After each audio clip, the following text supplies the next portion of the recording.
of the nation. Halos 2 milyong miyembro ng Iglesia ni Cristo ang nagtipon sa kanilang National Rally for Peace sa iba't ibang panig ng bansa. Pagsuporta ito sa pagtutol ni Pangulong Marcos sa pagpapa-impeach kay Vice President Sara Duterte. May report si Chino Gaston. Mula madaling araw hanggang sa lumiwanag, tuloy-tuloy ang dating ng mga miyembro ng Iglesia ni Cristo sa National Rally of Peace sa Quirino Grandstand. Marami ang dumayo pa mula sa iba't ibang probinsya. Ang ilan kagabi pa naroon at doon na nagpalipas ng magdamag. Ayon sa PNP, umabot sa mahigit 1.5 million na INC members ang nakiisa sa rally. Dahil sa pagtitipon, ilang kalsada sa Maynila ang isinara. Bukod sa Quirino Grandstand, may mga pagtitipon din sa iba't ibang bahagi ng bansa tulad sa Davao City na dinaluhan ng 300,000 hanggang 500,000 miyembro ng INC.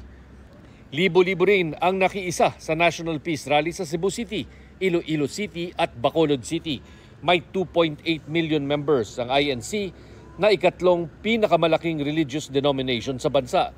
Isa ito sa maimpluwensyang grupo tuwing eleksyon sa Pilipinas dahil sa sinasabing block voting ng grupo at pag-endorso ng mga susuportahang kandidato. Ang mensahe ng National Rally for Peace nakatutok sa kapayapaan, pagkakaisa at pag-iwas sa away politika. Ang mga kapatid namin ay talagang nagpunta rito. Kung papaano man sila nagpunta rito, hindi naman ang issue paano nakarating. Ang issue ay bakit nagpunta. Magkaisa tayo. Napakahalaga magkaroon tayo ng kapayapaan. Maraming mas mabibigat na problema ang bansa natin. Na pagka hindi tayo nagkaisa, walang kapayapaan, yung mabibigat na problemang iyan, hindi mahaharap. Ang Iglesia ni Cristo po ay nakikipag-isa sa pamamahala sa layuning magkaisa ang sambayan ng Pilipino po at maging payapa po ang ating bansa. Pagpatak ng alas 6 ng gabi, nagsialisan din ang mga dumalo sa rally. Desyembre nang unang inanunsyo ng pamunuan ng INC ang National Rally for Peace na pagsuporta raw sa pahayag ni Pangulong Marcos na hindi siya pabor sa impeachment na isinusulong laban kay Vice President Sara Duterte. Hindi dumalo sa National Rally for Peace si VP Sara, pero idinaan niya sa isang video message ang pasasalamat niya sa mga miyembro ng INC. Ito ay isang makapangyarihang pagpapakita ng pagkakaisa at pananampalataya na ang tanging hangad lamang ay kapayapaan tungo sa kaunlaran ng ating bansa. Nagpapasalamat ako sa ating mga kapatid sa Iglesia ni Cristo sa inyong patuloy na pagsisikap na maghatid ng pagkakaunawaan at pagkakaisa sa ating mga kababayan. Naharap sa 3 impeachment complaints si VP Sara kaugnay sa question sa paggasta ng confidential funds ng Office of the Vice President at DepEd. Kaugnay naman sa pagbabanta ni VP Sara sa Pangulo, unang ginang at first speaker, tapos na raw ng NBI ang kanilang investigasyon tungkol dito. Pero kailangan daw munang suriin ng DOJ prosecutors ang ebidensyang hawak ng NBI para matukoy kung sapat na ito.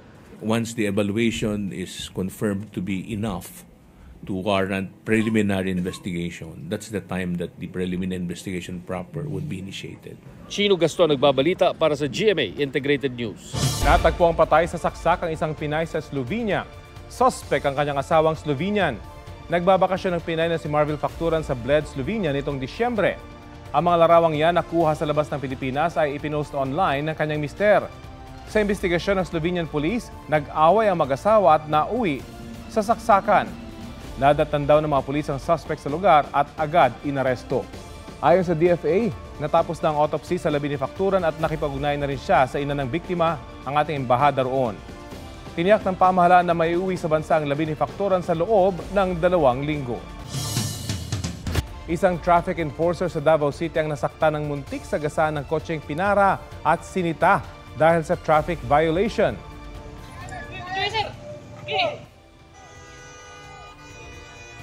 Sa halip na huminto, umabante pa ang kotse kahit nakaharang na ang enforcer. Tumulong na ang isang gwardya para mapahinto ang sasakyan, pero nagtuloy-tuloy ang kotse hanggang sa tuluyang makaalis. Nasagi siya at nadaplisan ang kanyang motorsiklo. Ayon sa enforcer, sinita niya ang driver na nag-illegal turn. Desidido siyang kasuhan ang driver. Nakikipagtulungan na rin ng pulisya sa Land Transportation Office para matuntun ang driver.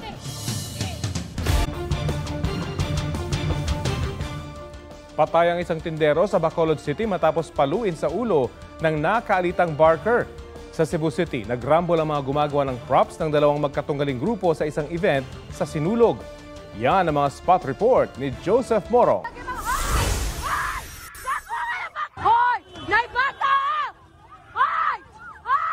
Naglundagan mula sa magkatapat na truck ang mga lalaking yan sa barangay Sambag 1 sa Cebu City. Naghabulan at nagbatuan sila sa gitna ng kalsada. Batay sa investigasyon, mga propsman sila ng dalawang kalahok sa Sinulog sa Kabataan sa Dakbayan.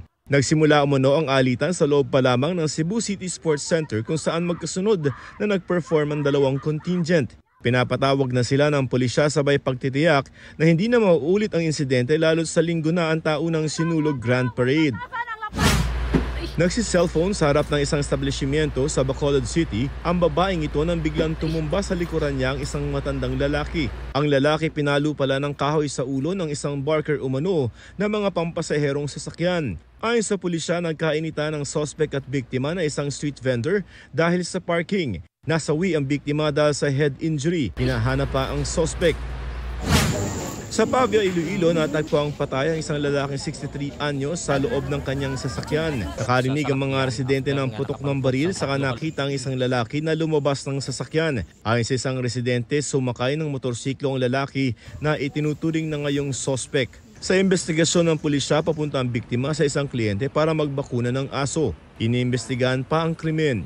Joseph Morong, nagbabalita para sa GMA Integrated News. Pagbabawas ba ng timbang ang pakay mo sa pag-exercise? Hindi naman masama yan, pero payo ng eksperto, huwag lang tumutok sa weight loss para maging fit.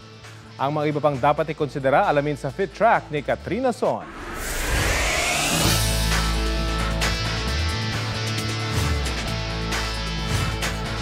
Sa mga nagsiset ng fitness goals, pagbabawas ng timbang ang kadalasang target.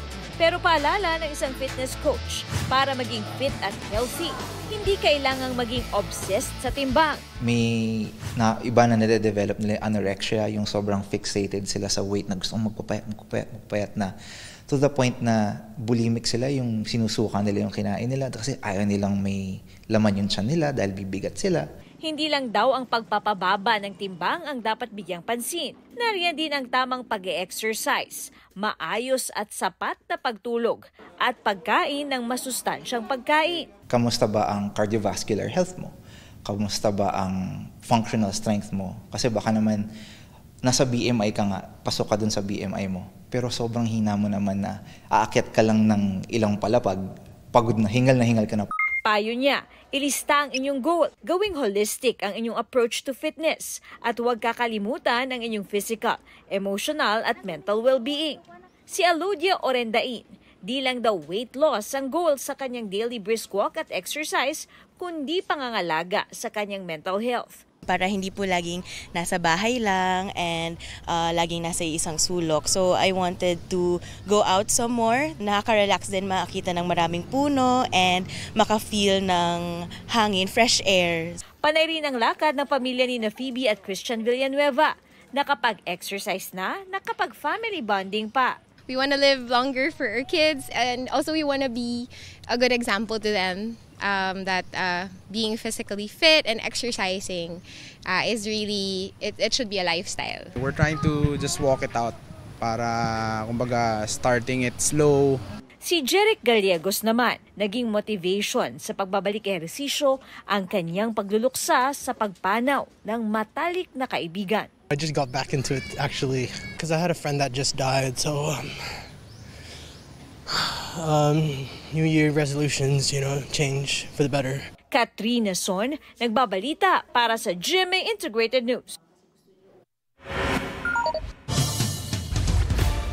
Gumamit ng crane ng mga rescuers sa Brazil para maibaba ang kabayong yan mula sa bubong. Hindi siya aksidenteng napadpad doon, kundi sadyang iniakyat na may-ari gamit ang sementadong hagdan para makaligtas ito mula sa baha na epekto ng matinding pagulan. Pero batay sa ulat sa Brazil, nagpasaklolo na ang may-ari nang hindi na nila mapababa ang kabayo.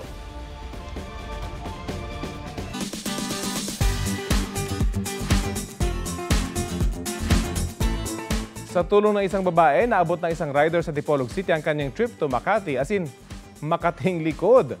Pusuan na yan sa report ni Mark Salazar. Hiyaan tabang nyo kay Katuloy ang likod. Marami na talaga nagkalat na kamoting rider. As in, nagkakamot na rider. Pahirapan pa ang kamutan dahil nasa likod ang ruta ng Makati. Pero nagkalat rin ang mga basta-basta na lang nangangalmot. Tulad nitong si Janet, nagmagandang loob at nag-alok ng libreng kamot. Kwento niya, naawa siya sa rider na hindi maabot ang nangangating likod. Nagulat ang rider sa ginawa ni Janet. Pero dahil sa Good Samaritan, natumbok ang Makati. Ginhawa na ang naramdaman. Mark Salazar, nagbabalita para sa GMA Integrated News. Yan po ang State of the Nation para sa mas malaking misyon, para sa mas malawak na paglilingkod sa bayan. Sa ngalan ni Ato Maraulio, ako si Rafi Tima mula sa GMA Integrated News, ang News Authority ng Pilipino. Huwag magpahuli sa mga balitang dapat niyong malaman. Mag-subscribe na sa GMA Integrated News sa YouTube.